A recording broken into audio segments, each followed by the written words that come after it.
मोठी अपडेट आपल्याकडे येते ती म्हणजे पालघरमध्ये चिमुकल्यांच्या जीवाशी खेळ सुरू आहे। पालघरमध्ये चिमुकल्यांना निकृष्ट दर्जाचं धान्य दिलं जातंय। जो पोषण आहार दिला जातो, मध्यान्ह भोजन दिलं जातं, ते अत्यंत निकृष्ट दर्जाचं येतं अशी माहिती समोर आली आहे। मध्यान्ह भोजनासाठी येणारं धान्य निकृष्ट दर्जाचं आहे आणि यापासूनच पोषण आहार बनवून या चिमुकल्यांना दिला जातो। तर गोरगरिबांची मुलं या शाळांमध्ये शिक्षण घेत असतात आणि त्यांना पोषण आहार दिला जातो सरकारकडून, पण तो अत्यंत निकृष्ट दर्जाचा येत असल्याची माहिती आहे। त्यामुळे त्यासाठी जबाबदार नेमकं कोण असा सवाल या ठिकाणी उपस्थित होतोय। तर झडपी शाळेतील हे जे पोषण आहारासाठी येणारं धान्य आपण बघू शकतो कशा पद्धतीने या वाटाण्याला किडे पडलेले आहेत। एकेका वाटाण्यामध्ये 3-4 किडे असावेत याचा अंदाज आपल्याला या दृश्यांच्या माध्यमातून येत असेल आणि एवढ्या निकृष्ट दर्जाचं जे धान्य आहे ते चिमुकल्यांच्या जेवणासाठी पुरवलं जाते।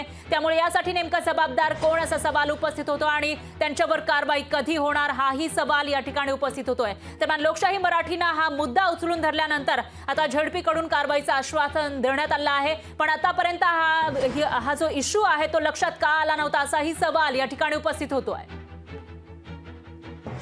पहिली गोष्ट, असं निकृष्ट प्रकारचं धान्य किंवा कडधान्य आल्यास किंवा तिखट मीठ हे कुठल्या प्रकारचं दुसऱ्या कंपनीत आल्यास त्याच्यातले एक्सपायरी डेट पाहून घेण्याची आम्ही सक्त ताकीद सगळ्यांना दिली आहे।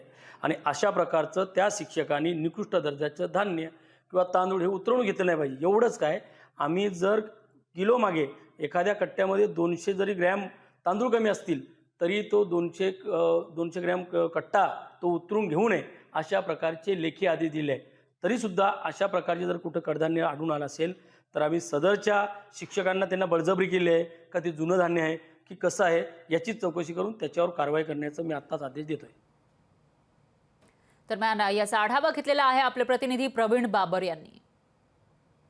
पालघर जिल्हा परिषदेमधील हा जो प्रकार आहे, धक्कादायक प्रकार आहे, हा समोर आलेला आहे। एकूणच पाहायला गेलं तर पालघर जिल्ह्यामधील ज्या जिल्हा परिषदेच्या शाळा आहेत या शाळांमध्ये जे माध्यान्ह भोजन दिलं जाते, या भोजनामध्ये कडधान्य दिलं जाते आणि हेच कडधान्य कुठेतरी खराब निकृष्ट दर्जाचं असल्याचं समोर आलेलं आहे। आपण मराठीमध्ये जर म्हणायला गेलं तर हे कडधान्य आहे, कुठेतरी सुळलेलं आहे असं समोर आलेलं आहे। पालघरमधील ज्या जिल्हा परिषदेच्या शाळा आहेत या शाळांमधील हा प्रकार समोर आलेला आहे। त्यामुळे जो जिल्हा परिषदेच्या शाळांमध्ये जे माध्यान्ह भोजन दिलं जाते, जो ठेकेदार आहे या ठेकेदाराकडून निकृष्ट दर्जाचं अन्न पुरवलं जाते। एकूणच पाहायला गेलं तर जळगाव येथील साई ट्रेडिंग कंपनी आहे, ही या कंपनीला हा ठेका दिलेला आहे आणि जवळपास 2377 शाळांमध्ये या ठेकेदाराकडून माध्यान्ह भोजनासाठी जे कडधान्य आहे हे पुरवलं जातं आणि ते कडधान्य कुठेतरी निकृष्ट दर्जाचं असल्याचं समोर आलेलं आहे। त्यामुळे आता जिल्हा प्रशासन नेमकं ह्यावर काय कारवाई करणार